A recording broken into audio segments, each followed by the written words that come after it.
Romanos, carta a los Romanos, el capítulo 5.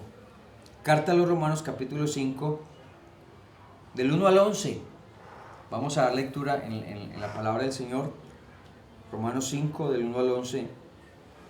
Dice: justificados pues por la fe tenemos paz para con Dios, por medio de nuestro Señor Jesucristo, por quien también tenemos entrada por la fe a esta gracia, en la cual estamos firmes y nos gloriamos en la esperanza de la gloria de Dios. Y no solo esto, sino también nos gloriamos en las tribulaciones, sabiendo que la tribulación produce paciencia, y la paciencia produce prueba, y la prueba esperanza, y la esperanza no avergüenza, porque el amor de Dios ha sido derramado en nuestros corazones por el Espíritu Santo que nos fue dado. Porque Cristo, aun cuando éramos débiles, a su tiempo murió por los impíos. Ciertamente apenas moriría alguno por un justo, con todo pudiera ser que alguno osara morir por el bueno.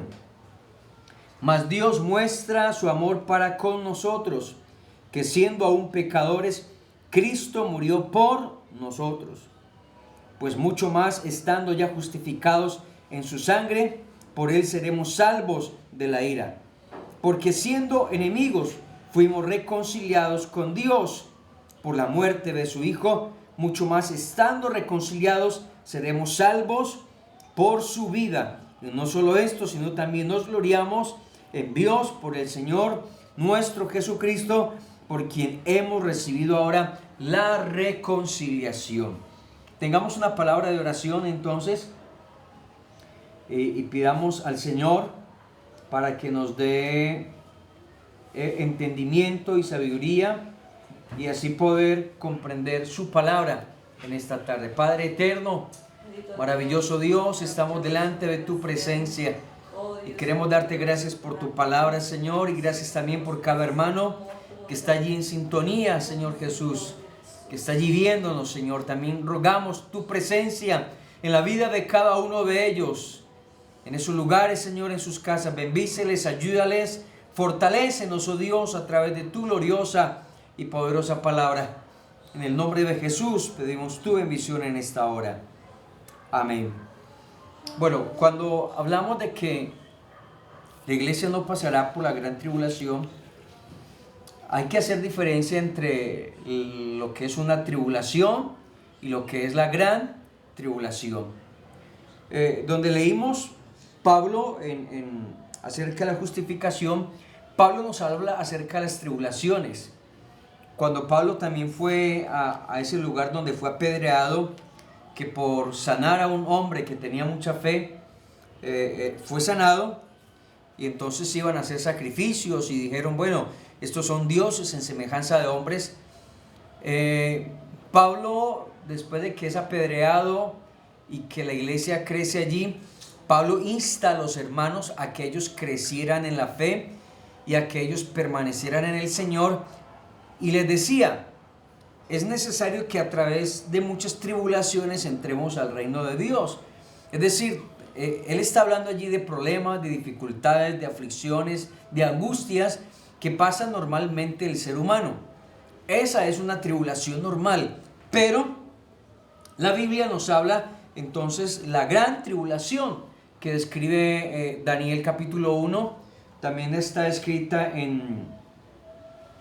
allí en Marcos capítulo 3, el verso 19, dice: porque aquellos días serán de tribulación, la cual nunca ha habido desde el principio de la creación que Dios creó hasta el tiempo, ni la habrá.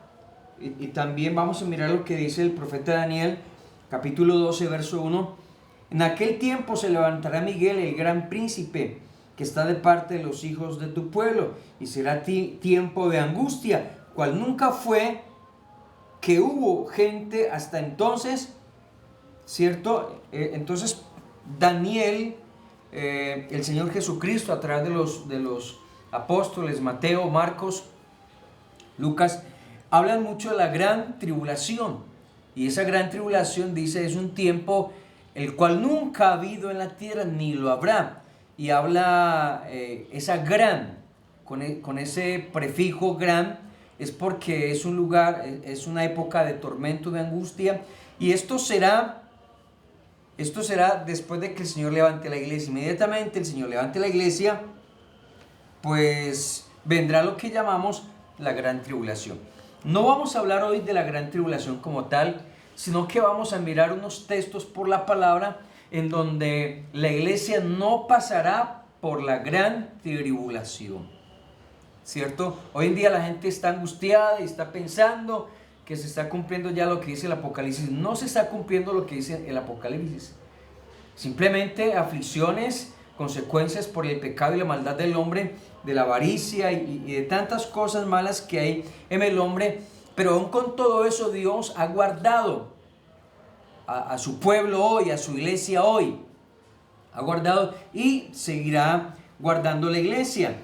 Entonces, por ejemplo, en Romanos 5, verso 8 al 10, mas Dios muestra su amor para con nosotros, en que siendo un pecador, dice, Cristo murió por nosotros. Ahí la manera como Dios ha mostrado su amor para con nosotros. ¿Cómo muestra usted que ama a Dios? En este tiempo, ¿cómo demuestra usted que ama a Dios? ¿Cuál es la demostración de amor que tiene para con Dios? Dios lo ha demostrado siempre. El hecho de que estés vivo hoy, así no importa que tengas una libra de arroz o de panela en la casa y estés diciendo qué vamos a hacer la otra semana que no hay, Dios va a proveer. Aún así Dios muestra su amor para con nosotros y para con toda la raza humana. ¿Cómo lo muestra? En que siendo nosotros pecadores malos, dice Cristo, Él se manifestó, se hizo hombre y murió por nosotros. Pues mucho más estando ya justificados en su sangre, por Él seremos salvos de la ira. Entonces, si Dios nos ha demostrado que nos ama, Dios seguirá demostrando que ama a la iglesia. ¿Cómo? Guardando la iglesia de la ira. Y hay un ejemplo muy importante, muy importante. Los que son casados, los que somos casados, si usted ama a su esposa,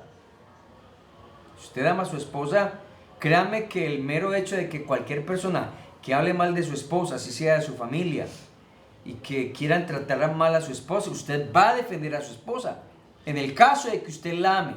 Si usted no la ama, pues hasta querrá deshacerse de ella y estará aguantando aquí en esta cuarentena ahí con ella. Pero si usted ama a su esposa, usted la defiende, usted provee, usted hace algo. Pues déjeme decirle que Cristo es el esposo de esta iglesia. La iglesia es la esposa de Cristo, la novia con la cual se va a casar, que va a levantar y que la está preparando, que está haciendo algo.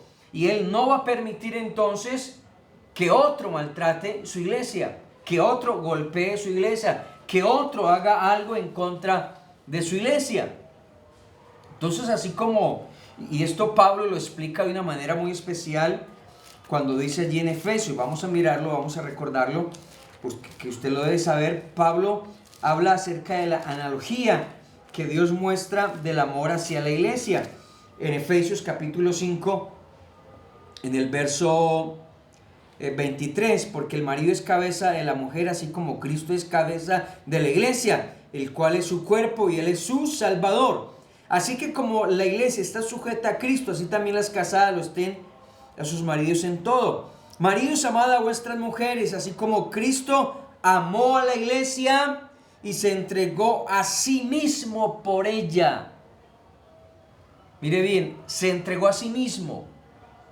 Esto quiere decir que no lo entregaron, sino que Él a sí mismo dio su vida por la iglesia. ¿Y cuál es el propósito? Santificarla, purificarla, lavarla a través de la palabra, con el fin de presentársela a sí mismo. Cristo no le va a presentar la iglesia a otro Dios fuera de Él. A sí mismo se va a presentar la iglesia, y por eso la está cuidando, la está guardando, la está protegiendo, le está proveyendo, está obrando en la vida nuestra como iglesia. Amén. No piense que porque no está reunido con 100 o 200 allá en un lugar de predicación, en una infraestructura, no crea que usted está separado. No, usted es la iglesia. Allá en casa, usted es iglesia del Señor. Aquí o a donde vaya, a donde esté, por donde esté caminando en la calle, usted es la iglesia del Señor. Amén, amén. Entonces Dios lo guarda, Dios lo protege, Dios lo bendice y dice que Dios guarda a su iglesia de la ira. Si antes éramos enemigos y Cristo nos amó, ahora mucho más siendo sus hijos, pues nos guarda de la ira venidera que vendrá sobre el mundo, no sobre la iglesia. Hay mucha gente que no ha entendido y quiere pasar por la gran tribulación. Yo no aspiro, ni quiero, ni es mi deseo, y Dios me ha mostrado, me ha revelado por su palabra que no pasaremos por la gran tribulación. Si usted quiere pasar por la gran tribulación, pues siga pecando, siga haciendo lo malo, ¿cierto? Y haciendo el pecado, practicando toda clase de maldad, pero cuando Cristo venga se va a quedar. Pero cuando el Señor Jesucristo venga, nuestra esperanza es irnos con Él, ser arrebatados con Él en las nubes. Primera de Tesalonicenses, capítulo 1, verso 10. Dice, y esperar de los cielos a su Hijo, el cual resucitó de los muertos a Jesús, quien nos libra de la ira venidera. Amable amigo, líbrese de la ira venidera que vendrá. Esto no es una ira de Dios, ni es castigo de Dios, no, son consecuencias del pecado. Primera de Tesalonicenses capítulo 5 verso 9 dice, porque no nos ha puesto Dios para ira, sino para alcanzar salvación por medio de nuestro Señor Jesucristo. Dios usted no lo llamó a la iglesia, ni para que practique el pecado, ni para que pase por la gran tribulación, ni para Dios descargar su ira en nosotros, no, sino, dice la palabra de Dios, para alcanzar salvación, para que sea salvo, para que experimente la salvación de Dios. Apocalipsis capítulo 3, verso 10. Juan hablando a la iglesia y más bien el Señor Jesucristo dice, por cuanto has guardado la palabra de mi paciencia. Usted ha guardado la palabra, hemos tenido paciencia y le exhortamos a que siga esperando en el Señor, a que no sea impaciente, a que no se desespere por allá, no. No somos, dice la palabra de Dios, aunque estamos destruidos, pero no desesperados. Aunque estamos angustiados, pero no con un desespero que no vamos a saber qué hacer, no. La gente allá, cuando venga el Señor y esté en la gran tribulación, sí va a estar en medio de un desespero que no se va a hacer. ¿Qué van a hacer? Nosotros sí sabemos qué hacer. Buscarlo a Él, buscar su presencia, y en Él encontramos consuelo. En Él encontramos descanso. Hermana Marisol, en el Señor Jesucristo usted encuentra consuelo, usted encuentra esa paz en el Señor Jesucristo. Hay tristeza por el ser que ha muerto sin el Señor, y hay tristeza por la gente que ha muerto sin Dios y sin salvación, de los miles. Estaba escuchando las noticias y decía el presidente de Ecuador, este señor Lenin, que más de 100 personas todos los días tienen que ir a recoger los muertos en las casas y no están dando abasto. Entonces, ¿cuántos de esos han muerto sin Dios y sin salvación? Sufrieron aquí y van a sufrir allá en la eternidad por la desobediencia y por el pecado. Dios no lo trajo a usted a la iglesia para eso, mi amado hermano y amigo. Entonces, el Señor Jesús le dice a la iglesia, por cuanto has guardado la palabra de mi paciencia. Vamos a mirarlo bien, el texto que dice allá en Apocalipsis capítulo 3, en el verso 10, cuando se le escribe en la iglesia de Filadelfia. Dice, por cuanto has guardado la palabra de mi paciencia, yo también te guardaré de la hora de la prueba que ha de venir sobre el mundo entero para probar a los que moran sobre la tierra. Entonces Dios nos ha guardado la iglesia, y créame que antes de que venga la gran tribulación nos habremos ido de este mundo. Dios quitará su Espíritu Santo de la iglesia, de la tierra, y ya no habrá más misericordia para nadie, salvo para los judíos o el pueblo de Israel en aquel entonces. Por eso estamos viviendo la dispensación de la gracia. El domingo estaremos hablando acerca de la gracia, y mediante esta gracia es que usted hoy aprovecha para que sea salvo. Entonces Dios le dice a la iglesia en Filadelfia: por cuanto has guardado la palabra de mi paciencia, yo te guardaré de la hora de la prueba que ha de venir sobre el mundo. Mire bien, es el mundo que va a pasar por la gran tribulación, para probar a los que moran sobre la tierra. Asimismo, en Lucas capítulo 21, dice verso 34 al 36, dice: mirad también por vosotros mismos, que vuestros corazones no se carguen de glotonería y embriaguez y de los afanes de esta vida, y vengan de repente sobre vosotros aquel día. Mis amados hermanos y amigos, no es el tiempo para que usted esté de glotón, para que usted esté en el afán. Yo me pregunto ahora, ¿dónde está el afán ahora de los que quieren hacer una cantidad de cosas? Yo primero, yo segundo, yo tercero y por último yo. Y pensando en sí mismos. No es el tiempo de pensar. Piense pero en su salvación. Piense en consagrarse a Dios. Piense en entregar su vida al Señor.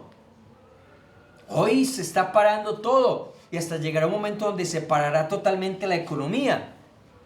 Y entonces, ¿dónde habrán quedado tantos planes? ¿Dónde están los planes de la gente en donde se van a casar?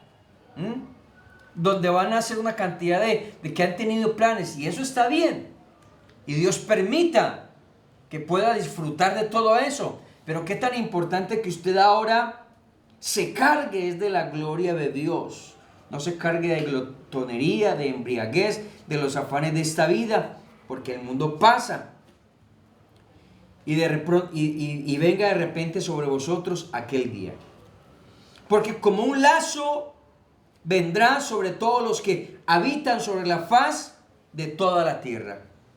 Velad pues en todo tiempo. Mire bien, es en todo tiempo. No de vez en cuando.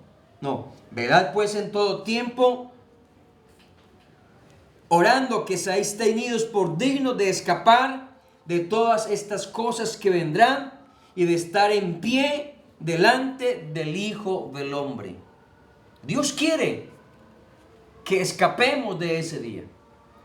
Y por eso Dios pues guardará a su pueblo, y Dios quiere. Y recuerde lo que dice Isaías 26, 20, 21. Anda, pueblo mío, entra en tus aposentos, cierra tras ti tus puertas, escóndete un poquito por un momento, en tanto que pasa la indignación. Porque Jehová sale de su lugar para castigar ¿a quién? Al morador de la tierra. Aquí no dice que va a castigar la iglesia, aquí no dice que va a castigar sus hijos. No, para castigar al morador de la tierra. ¿Cuál es causa? Por su maldad contra Dios. La tierra descubrirá la sangre derramada sobre ella y no encubrirá ya más sus muertos. Y la Biblia nos habla de una cantidad de ejemplos, ¿cierto? Y entonces usted debe de estar seguro. Debe estar seguro en el Señor Jesucristo de que la iglesia, de que usted y yo como iglesia del Señor, como su novia, como su esposa que va a estar en el futuro, debemos estar seguros de que no pasaremos por la gran tribulación. Hay algunos precedentes históricos, por ejemplo, Enoc. No sé si usted recuerda, y vamos a mirar en Génesis, cuando la Biblia nos habla acerca de Enoc, que dice que con Dios caminó Enoc, y llega un momento en donde Dios se lleva a Enoc para que Enoc no vea muerte. Ese fue el propósito de Dios, librarlo de todos aquellos males y maldades que vendrían, y que la tierra se estaba corrompiendo, que la tierra estaba, dicen en Génesis capítulo 6, toda la maldad que había en el pueblo, en la gente antes del diluvio, y Dios quiso de que no pasara entonces o que no viera muerte, Enoc.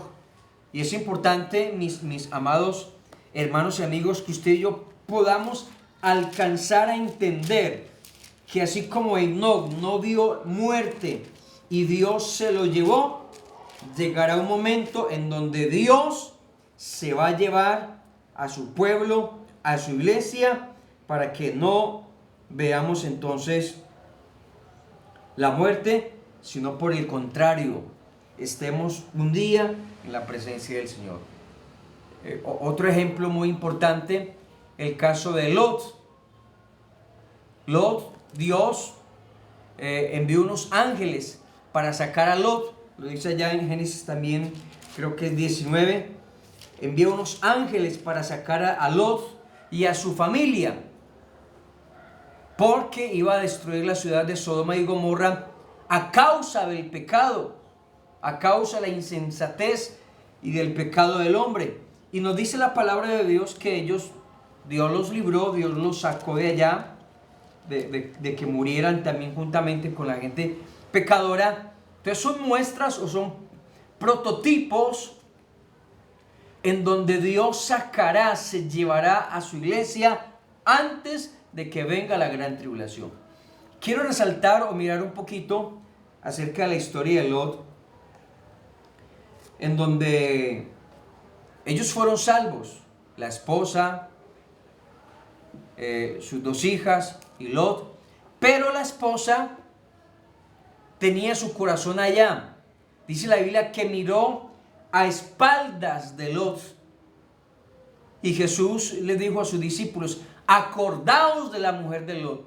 Es decir, que sirviera como ejemplo, que no se puede volver atrás, que después de que Dios lo tiene en la iglesia, que después de que Dios lo salva, es que Dios mismo hace algo, envía a sus ángeles, así como Dios hoy está enviando a los predicadores, los pastores, sus siervos a salvarlos, a llevar este mensaje de salvación, a Dios mismo rogarle a usted, intercederle a usted, a Dios mismo, como que Él personalmente dice, como que si Dios rogase, os rogamos, reconciliaos. Eso es lo que Dios quiere, que el hombre se reconcilie, que el hombre salga, y que si usted ya ha experimentado la salvación, mis amados y hermanos, no desperdiciemos la salvación, valoremos la salvación, porque ya es decisión suya.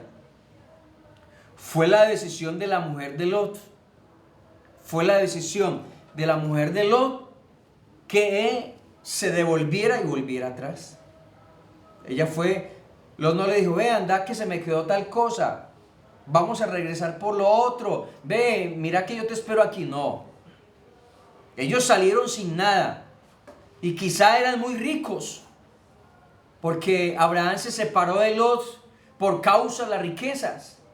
Tenían tantas riquezas que no cabían, y bueno, Lot se fue con todas sus riquezas, se casó, tuvo algunos hijos, algunas hijas, y Dios alcanzó a sacarlos.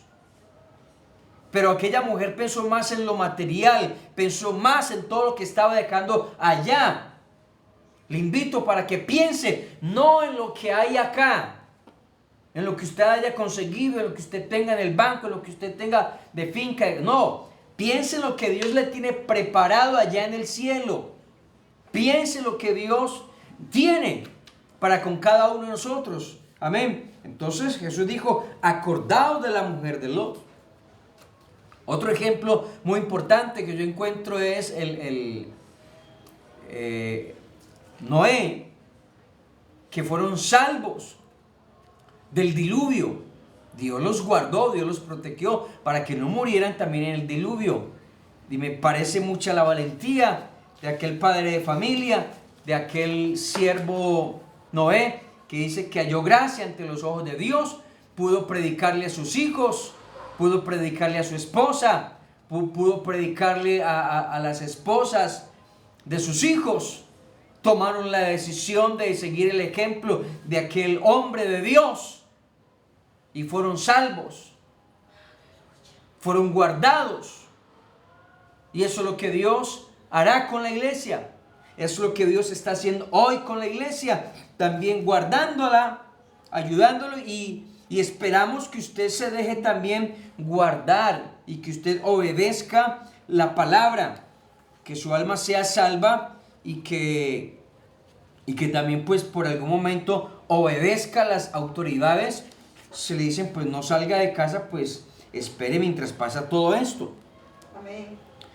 La Biblia entonces nos enseña y nos habla, no sería toda la iglesia la que pasará por la gran tribulación o solamente los últimos creyentes, no, porque hay algunos dicen que la iglesia pasará por alguna parte de la gran tribulación, no.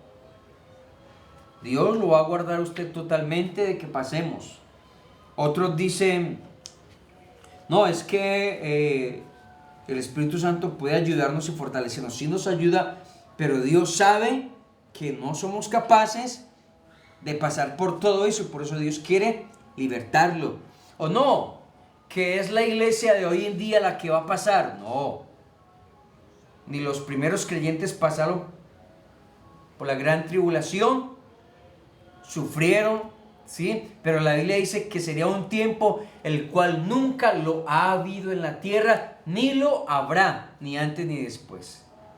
Estas pandemias, pues algunos dicen que cada 100 años está pasando una pandemia de estas. No sabemos hasta cuándo más el Señor nos tendrá o el Señor levantará la iglesia, pero ya con esta van como 4 pandemias, pero Dios sigue guardando a la iglesia y a su pueblo.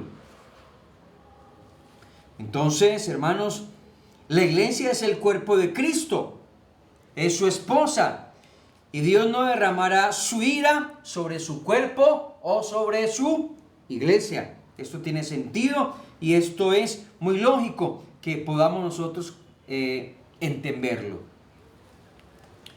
En 1 Tesalonicenses 1:10 dice, y esperar de los cielos a su Hijo, el cual resucitó a los muertos, en quien nos libra de la ira.